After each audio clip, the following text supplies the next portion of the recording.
ating simula ng umaga ng mga balitang dapat nating malaman sa 774 Balita Ngayon. 774 Balita Ngayon. 30 minutong pag-uulat ng mga impormasyon at mga pangyayari sa loob at labas ng bansa. 774 Balita Ngayon. Kasama ang buong pwersa ng 774 News Team. 774 Balita Ngayon. Sa himpilang pinagkakatiwalaan sa balita at serbisyo publiko. DWWW 774, your ultimate news and music radio. At ngayon, narito ang inyong mga tagapagbalita. 774 Balita Ngayon. 774 Balita Ngayon.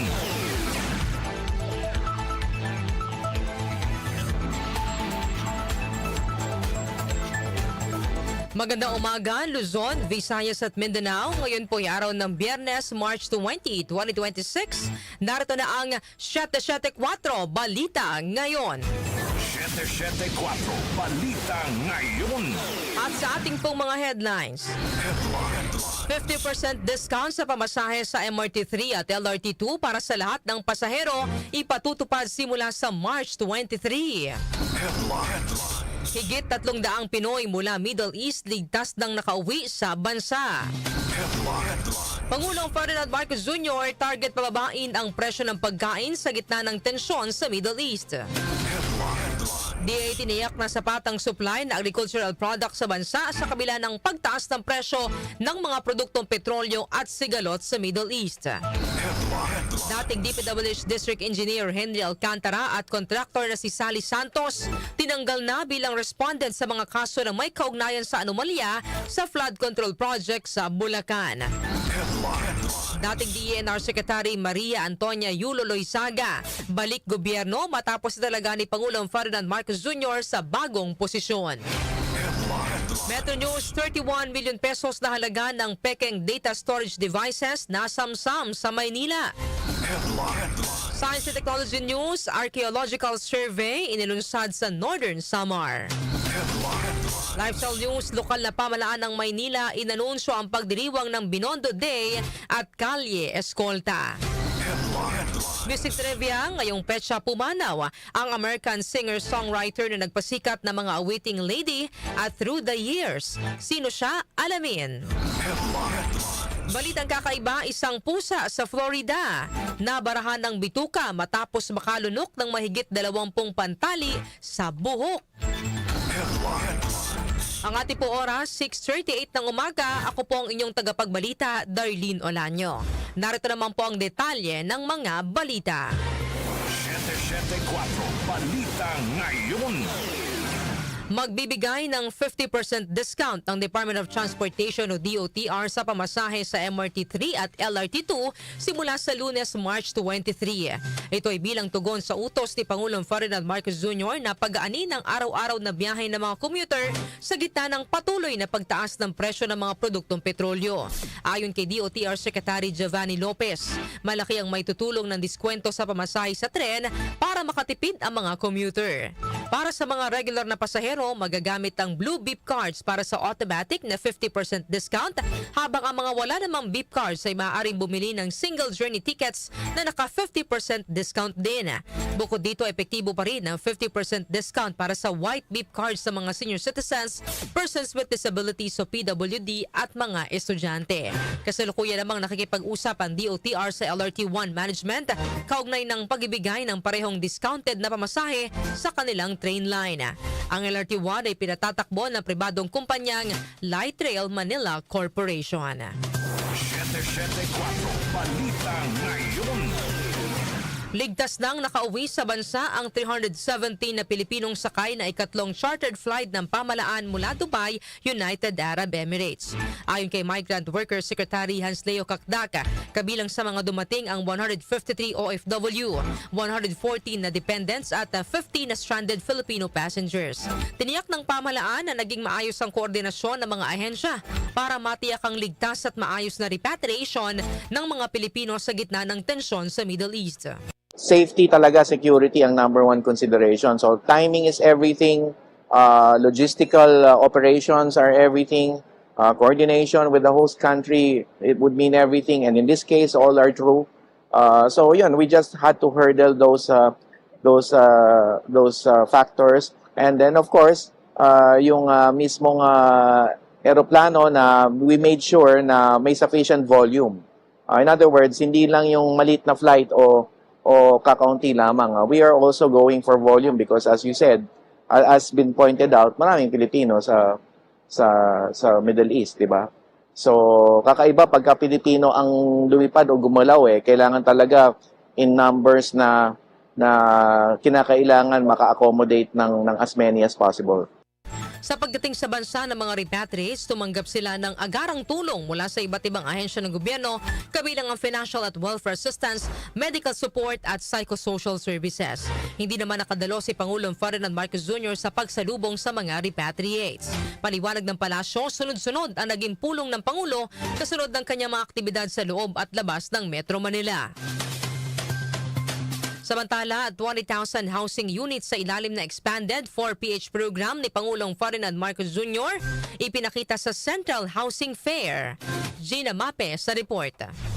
Mahigit 20,000 housing unit na itinayo ng 40 private developers ang itinampok sa 2 araw na Housing Fair 2026 Central Luzon na inorganisa sa Pampanga ng Pag-ibig Fund, isa sa mga ahensya sa ilalim ng Department of Human Settlements and Urban Development. Ayon kay Diesel Secretary Jose Ramon Aliling, ang housing fair na inorganisa ng Pag-ibig ay alinsunod sa direktiba ni Pangulong Marcos Jr. na mas palawakin pa ang expanded 4PH program at magbigay ng mga housing option, lalo na para sa mga working class na isa sa mga prioridad ng Pangulo. Tiniyak ng kalihim na tuloy-tuloy ang mga housing fair sa iba't ibang pangunahing lungsod sa bansa upang mas ilapit ang serbisyong pabahay sa mga nangangarap na magkaroon ng sariling tahanan na disente, mas ligtas at abot kaya. Sinabi ni Aliling na ang idinaos na housing fair ay bilang suporta sa flagship expanded pambansang pabahay para sa Pilipino program ni President Ferdinand Marcos Jr. Sa naturang aktibidad, 40 private developers ang nagtayo ng bruto pang iparesenta sa publiko ang 20,000 units na socialized housing project sa iba't ibang lugar sa Luzon. Sinabi ng kalihim na ang housing fair ay dinaluhan ng 2,000 individual na naghahanap ng tirahan. Ako si Gina Mape ng DWWW774, your ultimate music radio. Maraming salamat, Gina Mape. 774 Balita Ngayon. Tiniyak naman ni Pangulong Ferdinand Marcos Jr. na ginagawa ng pamahalaan ng lahat para hindi maramdaman ng husto ang epekto ng tensyon sa Middle East. Ayon sa Pangulo, ang mas binabantayan ngayon ng pamahalaan ay ang pagtaas ng presyo ng pagkain, kung saan may magagawa ang gobyerno para mapababa ito. Aminado ang Pangulo na walang gaanong kontrol ang bansa sa presyo ng langis dahil imported ito. Huwag po mag-alala ang tao. We are securing the supplies of oil. We are securing the supplies of food. And so far, sapat naman ang ating mga supply, ang ating mga naka-stock na sa langis at saka sa pagkain. Kaya ang binabantayan na lang natin ngayon ang presyuhan. Dahil sa pagkain, mas marami tayong magagawa. Pwede natin, naghahanap kami ng paraan pa para ibaba ang presyo ng pagkain. Yung langis, wala tayong magagawa dyan. Pero at least yung supply ay tinitiyak namin magkakaroon. Gayunman, tiniyak ng Pangulo na sapat ang supply ng langis sa bansa at naghahanap na rin ng iba pang mapagkukunan. Wala rin anyang problema sa fertilizer at iba pang produktong petrolyo dahil tinutupad ng mga supplier ang kanilang kontrata. Samantala, Pangulong Ferdinand Marcos Jr. pinatatatag ang Philippine Army sa gitna ng kumakalat na umano'y kudeta. Detalye po ihatid ni Chanel Salazar. Dumalo si Pangulong Ferdinand Marcos Jr. sa 129 na anibersaryo ng Philippine Army sa gitna ng mga usapin tungkol sa umano'y tangkang kudeta. Sa kanyang talumpati, iginiit ng Pangulo ang kanyang tiwala at respeto sa mga sundalo kasabay ng patuloy na pagpapalakas ng kakayahan ng militar para sa mas malawak na depensa ng bansa. Isinusulong din anya ng pamahalaan ang Comprehensive Archipelagic Defense Concept para ihanda ang hukbo hindi lang sa loob ng bansa kundi pati sa panlabas na banta mula sa karagatan hanggang cyberspace. Dagdag pa ng Pangulo, patuloy ang modernisasyon at pagsasanay ng Army kabilang ang taunang katihan exercises para mas mapabilis ang deployment at mapalakas ang depensa sa lupa at dagat. Samantala, tiniyak naman ng liderato ng Philippine Army na nananatiling matatag ang kanilang hanay at nakatuon sa tungkulin. Itinanggi din ng Armed Forces of the Philippines sa Department of National Defense ang mga aligasyong kudita at nananatiling propesyonal at nagkakaisa nila ang buong hanay ng militar. Ako si Chanel Salazar ng DWWW 774, your ultimate music radio. Maraming salamat, Chanel Salazar. 774 Balita Ngayon. Tiniyak ng Department of Agriculture o DA na sapat ang supply ng mga agricultural products sa bansa hanggang sa susunod na 70 araw sa kabila ng nagpapatuloy na tensyon sa Middle East at pagtaas ng presyo ng mga produktong petrolyo. Ayon kay Agriculture Secretary Francisco Chu Laurel Jr., sa kasalukuyan ay wala namang problema sa supply ng mga pangunahing bilihin, kabilang ang bigas at inaasang mananatiling matatag ito hanggang Hunyo ngayong taon. Sinabi pa ni Chu Laurel na nasa halos 500,000 na tonelada ng bigas ang stock ngayon ng National Food Authority o NFA. Inihayag rin ng kalihim na nagsimula na ang peak harvest season ng palay at magtatagal ito hanggang Mayo. Bukod sa palay, sinabi ng kalihim na sapat din ang supply ng iba pang produktong agrikultural gaya ng mais, asukal at sibuyas. Tuloy-tuloy din niya ang produksyon ng gulay dahil panahon ngayon ng pagtatanim at anihan. Samantala, pagpapaigting ng police visibility, iniutos ng liderato ng PNP para agapan ang street crimes. Narito naman ang report ni Angel Garcia.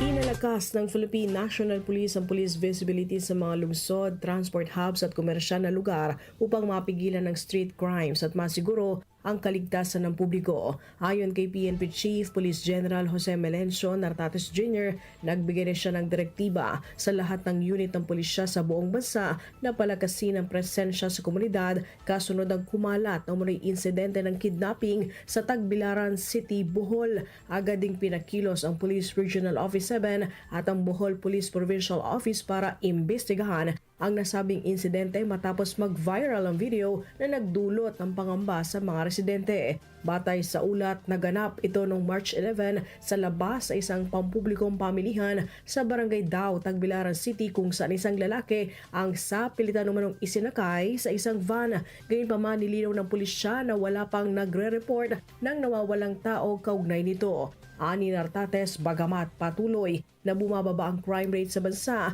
hindi dapat ipagsawalang bahala ang mga ganitong insidente. Tiniyak pa ng PNP sa mga residente ng Tagbilaran na kontrolado ang sitwasyon at nananatiling maayos ang peace and order sa nasabing lungsod. Angel Garcia ng DWWW 774, your ultimate music radio. Maraming salamat, Angel Garcia. 774 Balita Ngayon. Inalis na bilang respondent sa mga kasong may kaugnayan sa anomalya sa flood control projects sina dating DPWH District Engineer Henry Alcantara at contractor na si Sally Santos. Ayon kay Department of Justice o DOJ spokesperson Polo Martinez, pasok na ang dalawa bilang state witness kaya tinanggal na sila bilang respondent sa tatlong malversation at graft cases. Ang dalawa ay pinangalan ng state witnesses noong Enero kasama sina dating DPWH Undersecretary Roberto Bernardo at dating DPWH Regional Director Gerald Opelencia. Ito ay may kaugnayan sa flood control projects na kinasasangkutan ng Sims Construction sa Bulacan. Samantala, mananatili naman sa kaso sina dating DPWH Assistant Engineers Bryce Hernandez, JP Mendoza at ilang pang dating opisyal. Impeachment case ni Vice President Sara Duterte, lalaki ang tsansa na umakyat sa Senate Impeachment Court kung hindi haharap ang pangalawang Pangulo sa pagdinig ng House Justice Committee. Detalye po ng balitang yan, ihahatid sa atin ni Grace Mariano. Lalakas ang tsansa na maiakyat ng mabilis sa Senate Impeachment Court ang impeachment case laban kay Vice President Sara Duterte kung hindi ito haharap sa gagawing impeachment hearing ng House Committee on Justice simula March 25. Ayon kay Committee Chairperson at Batangas Representative Jervy Luistro, kung makakapagpresenta si VP Sara ng mga ebidensya kontra sa mga ebidensya ng mga complainants ay maaari niyang makumbinsi ang mga miyembro ng komite at ng buong kapulungan na ibasura ang kinakaharap niyang mga reklamong impeachment. Diin ni Luistro, ang pagdalo ni VP Duterte sa impeachment hearing ay bahagi ng due process para mailahad ang kanyang panig at pabulaanan ang mga alegasyong nakapaloob sa kinakaharap na impeachment complaints. Sabi naman ng miyembro ng komite na si Bicol Saro, Party List Representative Terry Ridon, hindi maaaring pilitin si VP Duterte na sumipot sa impeachment hearing. Pero pagtiyak ni Ridon, malinaw sa rules na mag-participate man o hindi si VP Sara ay magpapatuloy pa rin ang proceedings ng Committee on Justice na maikukonsiderang mini-trial dahil ilalatag ng mga complainants at respondent ang kanilang mga ebidensya, mga dokumento at mga testigo. This is her prerogative. Her presence during the hearing proper and even her presentation of evidence is actually part of her right to due process. As to whether he will avail of the same, it depends on her. That is an option that belongs to the respondent. But Meron pong karapatan mag-present ng ebidensya ang respondent. No?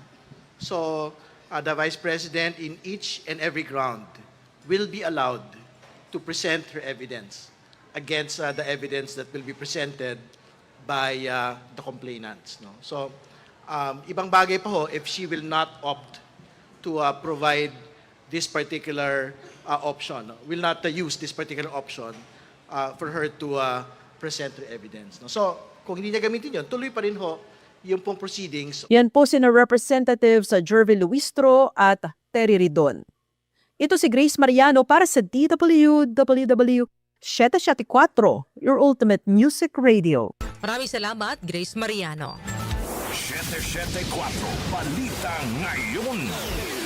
Nagbabalik sa administrasyon si dating Environment Secretary Maria Antonia Yulo Loyzaga matapos italaga ni Pangulong Ferdinand Marcos Jr. bilang Special Envoy for Disaster Risk Reduction and Management.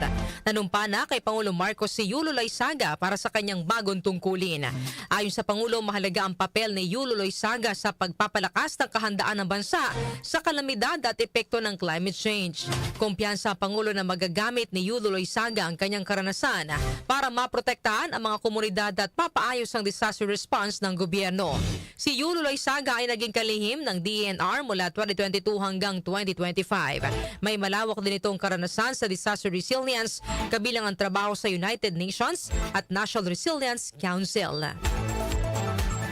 Samantala, pagratipika ng Senado sa panukala tungkol sa unang BARM parliamentary elections, magandang regalo sa pag-obserba ng Idil Fitr. Detalye po ihatid ni Conde Batak. May tuturing na isang magandang regalo para sa mga kapatid na Muslim ngayong Idil al-Fitr ang pagratipika ng Senado sa panukalang batas na iurong sa Setyembre ang unang parliamentary election sa Bangsamoro Autonomous Region in Muslim Mindanao o BARM. Ayon kay Senate Majority Floor Leader Juan Miguel Zubiri, katuparan ito ng pangako ng batas na Bangsamoro Organic Law na kilalanin ng karapatan ng mga Bangsamoro na pumili ng kanilang leader. May apela naman si Zubiri sa sinumang mga uupo sa Bangsamoro Parliament na gawin ang lahat ng makakaya para matulungan ang kanilang rehiyon. Sa ikalawang Lunes ng Setyembre itatakda ang eleksyon at sa October 30 ang umpisa ng panunungkulan ng mga mananalo. Pagkatapos nito, isasabay ng palagi ang BARM elections sa local at national elections ng buong bansa. Conde Batak ng DWWW 774, your ultimate music radio. Maraming salamat, Conde Batak. 774 Balita Ngayon. Ang ating pong oras, 5 minuto bago mag alas 7 ng umaga. Ako pa rin po ang inyong tagapagbalita, Darlene Olanyo. 774 Balita Ngayon. Metro News. Metro News. Aabot sa mahigit 31 million pesos na halaga ng mga peking storage device ang nasamsam ng National Bureau of Investigation sa ikinasang magkahiwalay na operasyon sa Quiapo at San Miguel sa lungsod ng Maynila. Ayon sa NBI, target ng operasyon ang lumalaganap na high-capacity storage electronics na may peking trademark ng mga kilalang kumpanya sa buong mundo. Sa Quiapo, nasabat ng NBI ang nasa mahigit mahigit 5,000 units ng assorted memory cards, pati na rin ang mga USB flash drives at hard drives na may peking brand na tinatayang nagkakahalaga ng mahigit 23 million pesos. Sa operasyon naman sa San Miguel, nakumpiska ng mga otoridad ang nasa mahigit 1,000 units ng external hard drive sa may peking branding at tinatayang nagkakahalaga ng mahigit 8 milyong piso. Sa kabuuan, naabot sa mahigit 31 million pesos ang halaga ng mga peking produkto na nasamsam ng NBI. Maharap sa kasong trademark infringement sa ilalim ng Intellectual Property Code of the Philippines ang mga establishmentong sangkot sa pag-iimbak, pagbebenta at pamamahagi ng mga peking produkto. Foreign exchange rates. Foreign exchange rates. Narito naman po ang update sa ating foreign exchange rates. Muli na namang bumagsak ang halaga ng piso kontra dolyar sa pinakamahinang antas na naitala sa kasaysayan. Sa trading kahapon, nagsara ang palitan ng piso kontra dolyar sa 60 pesos and 10 centavos. Ito na ikaapat na pagkakataon ngayong buwan na umabot ang piso sa panibagong all-time low at kauna-unahang beses na lalagpasan nito ang tinatawag na psychological barrier na 60 pesos kada dolyar. Samantala, ang palitan naman ng piso kontra euro ay nasa 68 pesos and 31 centavos, habang ang British pound ay nasa 79 pesos and 7 centavos. Ang palitan naman ng piso kontra Saudi Riyal ay nasa 15 pesos and 87 centavos, habang ang Japanese yen ay nasa 37 centavos. Lotto results. Lotto results. Update naman po tayo sa resulta ng Lotto. Iatid po sa atin ni John Bakiran. John. Narito na ang mga lumabas na winning combination sa Super Lotto 649 na binola kagabi March 19, 21, 20, 32, 4, 43 at 13, kung saan ang papremyo ay aabot sa 124,187,419 pesos and 45 centavos. Wala namang nakapag-uwi ng nasabing papremyo, habang ang bola naman sa Lotto 642 ay ang 25, 29, 17, 41, 23 at 13, kung saan isa naman ang maswerteng nanalo ng 18,861,406 pesos and 90 centavos na papremyo. Ako po si Jonah Bakira na nagsasabing huwag lang umasa sa bola, tumaya sa buhay para maka-jackpot ka ng tagumpay. Maraming salamat, John Bakiran. Science and Technology. Science and Technology. Sa atin naman pong Science and Technology News, Archaeological Survey inulunsad sa Northern Samar. Itali po ihatid ni Rose May Miranda. Nagsasagawa ang isang grupo ng mga researcher mula sa National Museum of the Philippines na archaeological survey at test excavation sa ilang bayan ng Northern Samar bilang bahagi ng pagsisikap nitong tumuklas sa mga historical artifact at mas maunawaan pa ang papel ng lalawigan sa nakaraan ng bansa. Ayon sa Northern Samar Provincial Government, ang research team sa pangunguna ni Museum Curator Mary Jane Luis Bolunya ay dumating sa lalawigan noong 12 ngayong Marso at nagsasagawa ng fieldwork na nakatakdang matapos ngayong Biyernes. Layon nila ng inisyatiba na tukuyin ang mga archaeological artifact, tool at mga remnant ng mga naunang istruktura na maaaring magbigay ng pananaw sa cultural at historical identity ng probinsya. Ang Northern Samar ay pinaniniwalaang may mahalagang papel sa kasaysayan ng rehiyon dahil sa strategic position nito sa mga rutang pandagat noong panahon ng Manila-Acapulco Galleon Trade na nag-uugnay sa Asya at Amerika mula ika-16 hanggang ika-19 na siglo. Kasama ni Bolunya ang iba pang museum personnel na sina Gerard Jan Palaya, Ivan Cultura at Melchor Lagamayo Jr. na sinimulan ng bisitahin ng mga potensyal na archaeological site sa Lavezares, Palapag, Biri at Lawang. Sa Lavezares, sinusuri ng team ang ilang makasaysayang makabuluhang lokasyon kabilang ang Parish Grounds at Lavezares Central Elementary School kung saan natuklasan ang mga pre-Hispanic artifacts sa Barangay Bani noong 2014. Pine-explore din ng mga mananaliksik ang Tabuk Hill kung saan nadiskubre ang isang makasaysayang kanyon na ngayon nakadisplay sa base ng isang monumento ni Jose Rizal at ang Barangay Maravilla na kilala sa tradisyonal na paggawa ng bangka. Ang archaeological survey ay inaasahang mag-aambag ng mahalagang impormasyon tungkol sa makasaysayang kahalagahan ng Northern Samar at posibleng magbunyag ng mga bagong archaeological site sa buong lalawigan. Manatiling may kaalaman sa agama teknolohiya sa gitna ng pagiging moderno ng ating mundo. Ako si Rosemary Miranda, ng DWWW Shatek 4, Ultimate Music Radio. Maraming salamat, Rosemary Miranda. Lifestyle News. Lifestyle News. Sa atin naman pong lifestyle news, lokal na pamalaan ng Maynila inanunsyo ang pagdiriwang ng Binondo Day at Kalye Escolta. Itali po ihatid ni Mika Fajardo. Mika. Inaanyayahan ng lokal na pamahalaan ng Maynila ang publiko na makiisa sa pagdiriwang ng Binondo Day at Kalye Escolta na gaganapin sa March 28 at March 29 na layong ipagdiwang ang pagsasama-sama ng mga kultura, pagkain, pamana at pagkamalikhain na pinangungunahan ng mga kababaihan. Ayon sa Department of Tourism, Culture and the Arts of Manila o DTCAM, magkakaroon ng iba't ibang mga aktibidad para sa mga pamilya, kaibigan at city explorer ilang araw bago ang Semana Santa. Ang mga pagdiriwang ay magsisimula sa Binondo Day sa March 28 at 29 na nagbibigay pugay sa mayamang pamana ng pinakamatandang Chinatown sa mundo sa pamamagitan ng mga cultural activities, street discoveries at local flavors na patuloy na ginagawang isang Binondo sa pinakamamahal na distrito ng Maynila.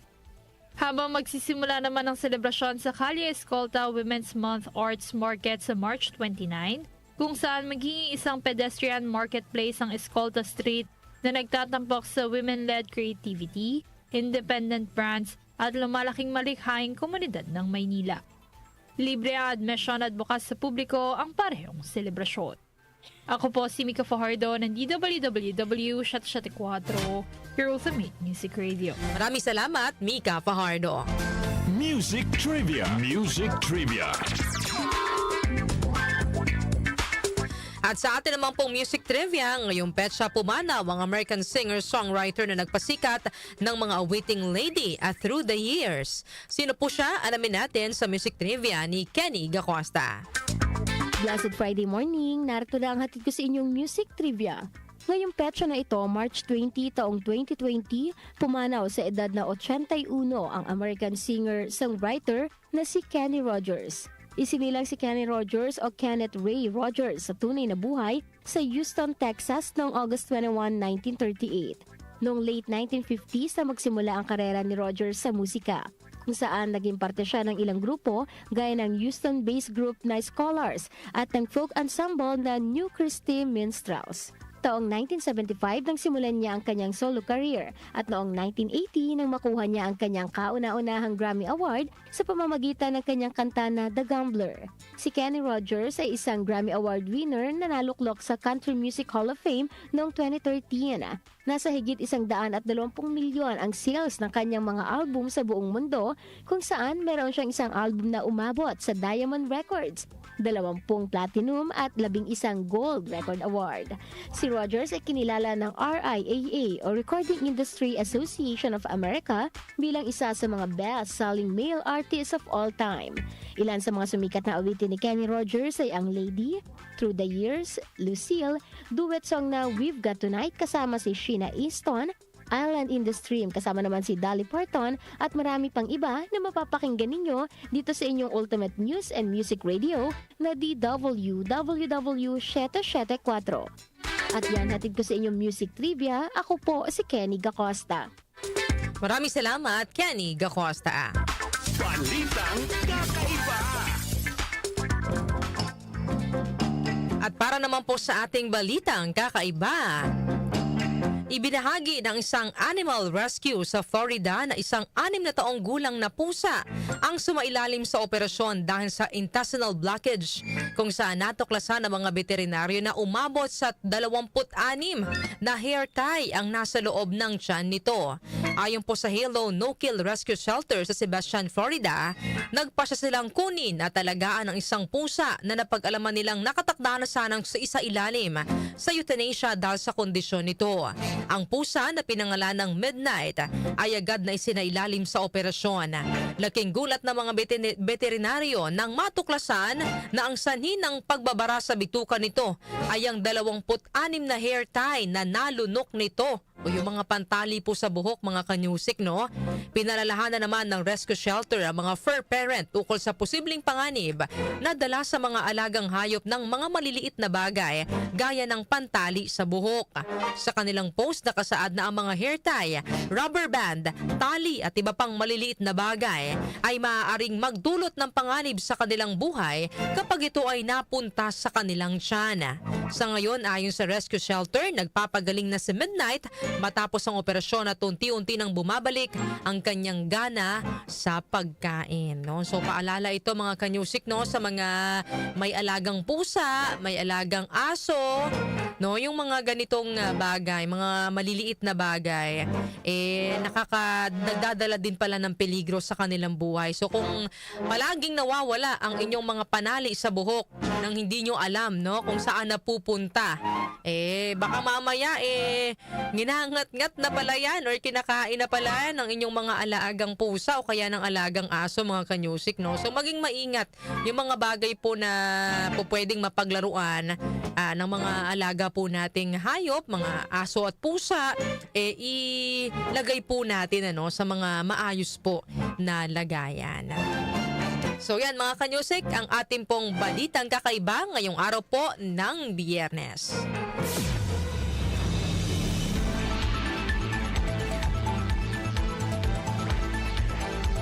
Bago po tayo magtapos sa ating balitaan, ito muna ang ating katanungan. Ngayong araw po ng Friday na bibigyan po natin ng opinyon sa ating pong programang Opinyon Mo, Opinyon Ko.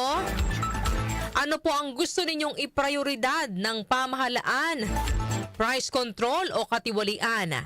Sa gitna po ng tumataas na presyo ng langis dahil po sa krisis sa Middle East.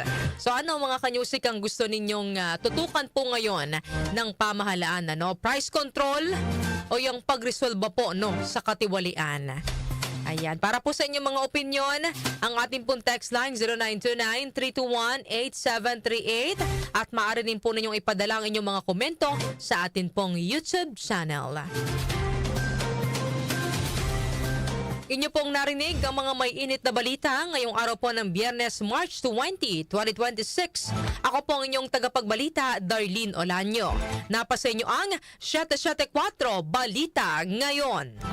774